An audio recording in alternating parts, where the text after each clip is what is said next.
అందరికీ నమస్కారం. అక్టోబర్ నెలలో సింహరాశి వారికి ఆరోగ్యం, విద్య, ఉద్యోగం, ఆర్థిక స్థితి, కుటుంబం మరియు వ్యాపారానికి సంబంధించిన గోచార ఫలితాల గురించి డీటెయిల్గా తెలుసుకుందాము. అంతేకాకుండా అనుకూల దినాలు, ప్రతికూల దినాలు తెలుసుకుందాము. దాంతోపాటు పరిహారాలు, అక్టోబర్ నెలలో సింహరాశి వారికి గ్రహ సంచారం ఎలా ఉంటుందో కూడా తెలుసుకుందాము. వీడియో నచ్చితే మటుకు లైక్ చేసి కామెంట్ చేయండి. వృత్తి విషయానికి వస్తే ఈ నెల మీకు మంచి సమయం ఉంటుంది. కెరీర్ పరంగా మీరు కొన్ని అడ్డంకులను ఎదుర్కోవచ్చు. అయితే ఆర్థికంగా మరియు కుటుంబ పరంగా మీకు మంచి సమయం అయితే లభిస్తుంది. మీ ఉద్యోగంలో కొన్ని మార్పులు లేదా పెరుగుదల కూడా ఉంటుంది. మీపై అధికారులు, సహోద్యోగులతో కొన్ని అపార్థాలు కూడా చోటు చేసుకోవచ్చు. ముఖ్యంగా మొదటి 2 వారాల్లో ఎక్కువ మాట్లాడకపోవటం లేదా వారితో ఎక్కువగా వాదించకపోవటం చాలా మంచిది. అదనపు బాధ్యతలు తీసుకోవటం కూడా సరికాదు. మీకు అనవసరమైన పనిభారం లేకుండా చూసుకోండి. ఆ తర్వాత 3వ వారం నుంచి మంచి సమయం ఉందని చెప్పచ్చు. ఆర్థిక పరిస్థితి గురించి పరిశీలిస్తే ఈ నెల మీకు ఆర్థికంగా మీకు సరైన సమయం లభిస్తుందని చెప్పొచ్చు. ఆదాయ ప్రవాహం, ఊహించని లాభాలు కూడా ఉంటాయి. మీ పెట్టుబడులు మంచి రాబడులను ఇస్తాయి. ఆర్థిక సాయం కొరకు దరఖాస్తు చేసుకున్న వారు ఈ నెలలో సానుకూల ఫలితాన్ని అయితే పొందుతారు. స్థిరాస్తు లేదా పెట్టుబడుల కారణంగా ప్రథమార్థంలో ఆర్థిక లాభాలు కూడా ఉంటాయి. ద్వితీయార్థంలో పెట్టుబడుల విషయంలో జాగ్రత్తగా ఉండటం చాలా మంచిది. ఇక కుటుంబ పరిస్థితి విషయానికి వస్తే ఈ నెల 3వ వారం నుంచి మీకు సరైన సమయం లభిస్తుందని చెప్పచ్చు. మీరు కఠినంగా మాట్లాడటం లేదా నిర్లక్ష్యం వల్ల మీ కుటుంబ సభ్యులతో కొన్ని సమస్యలు అయితే ఉండవచ్చు. మీ కుటుంబ సభ్యులకు మరి ముఖ్యంగా మీ జీవిత భాగస్వామికి ఎలాంటి సూచనలు ఇవ్వవద్దు. ఎందుకంటే వారు మీ మాటలు తప్పుగా అపార్థం చేసుకుంటారు. మీ తోడబుట్టుల కారణంగా ఆర్థికంగా కానీ భూ సంబంధ వ్యవహారాల్లో కానీ అనుకోని లాభాలు వచ్చే అవకాశం అయితే ఉంటుంది. ఇక ఆరోగ్య విషయానికి వస్తే ఈ నెల కొంత అనుకూలంగానే ఉంటుంది.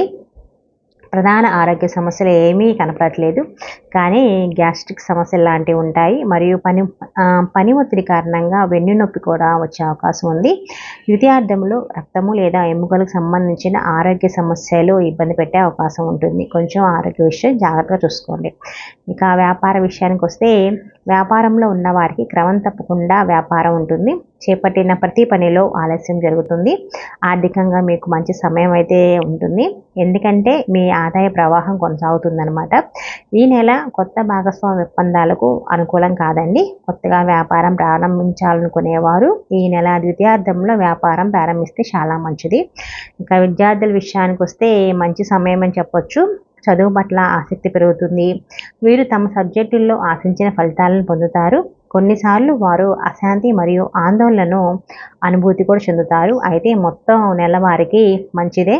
పోటీ పరీక్షలు రాస్తున్న వారికి ఈ నెల అనుకూలంగా ఉంటుంది. వారు రాసే పరీక్షల్లో విజయం అయితే సాధిస్తారు. ఇక గ్రహ సంచారాన్ని చూసుకుంటే మీ రాశికి 2వ మరియు 11వ ఇంటి అధిపతి అయిన బుధుడు ఈ నెల 10వ తేదీన ఉచ్చ రాశి అయిన కన్యా రాశి నుంచి తులారాశిలోకి మారుతాడు. తిరిగి 29వ తేదీ నుంచి వృశ్చిక రాశిలో సంచారం ప్రారంభిస్తాడు. ఇది మీ 2వ మరియు 3వ స్థానాల్లో సంచారం చేస్తుంది. అందుకని ఆర్థిక విషయాలు, సన్నిహితులతో సంబంధాలు, కమ్యూనికేషన్ సంబంధిత అంశాలు ప్రాముఖ్యత సంతరించుకుంటూ ఉంటాయన్నమాట. శుక్రుడు ఎలా ఉన్నారంటే మీ రాశిలో 3వ మరియు 10వ ఇంటి అధిపతి అయిన శుక్రుడు ఈ నెల 13వ తేదీన స్వంత రాశి అయిన తులారాశి నుంచి వృశ్చిక రాశిలోకి మారుతాడు. శుక్రుడు 3వ మరియు 4వ స్థానాల్లో సంచారం చేస్తాడు. ఇది కుటుంబం, స్నేహితులతో సంబంధాలు, ఇంటికి సంబంధించిన విషయాల్లో మార్పులు అయితే తీసుకొస్తాడనమాట. సూర్యుడు ఎలా ఉన్నాడంటే మీ రాశిలో ఈ నెల 17వ తేదీ వరకు కన్యా రాశిలో కొనసాగి ఆ తర్వాత నీచ రాశి అయిన తులారాశిలో ప్రవేశిస్తాడు. ఇది మీ 2వ మరియు 3వ స్థానాల్లో ఉంటుంది. ఆర్థికంగా మీరు చైతన్యంగా ఉండవచ్చు. అలాగే మీరు మీ సన్నిహిత బంధువులతో సంబంధాలను కూడా బలపరుచుకోవచ్చు. కుజుడు ఎలా ఉన్నాడంటే మీ రాశిలో ఈ రాశికి 4వ మరియు 9వ ఇంటి అధిపతి అయిన కుజుడు ఈ నెల 20వ తేదీ వరకు మిథున రాశిలో కొనసాగి ఆ తర్వాత నీచ రాశి అయిన కర్కాటక రాశిలోకి ప్రవేశిస్తాడు. ఇది మీ 11వ మరియు 12వ స్థానాల్లో ప్రభావం చూపిస్తూ ఉంటుంది. అందువల్ల మిత్రులతో సంబంధాలు, లాభాల విషయంలో మంచి అవకాశాలు ఉండవచ్చు, కానీ వ్యయాలు కూడా పెరుగుతాయి.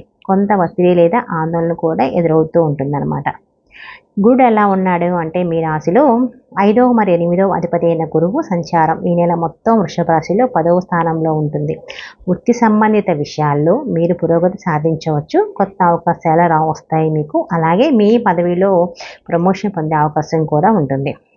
ఇక శని గ్రహం ఎలా ఉంది మీ రాశిలో అంటే 6వ మరియు 7వ ఇంటి అధిపతి అయిన శని ఈ నెల కుంభరాశిలో మీ 7వ స్థానంలో కొనసాగుతాడు. ఇది సంబంధాలు, భాగస్వామ్య విషయాలు జాగ్రత్తగా ఉండాల్సిన సమయం అన్నమాట.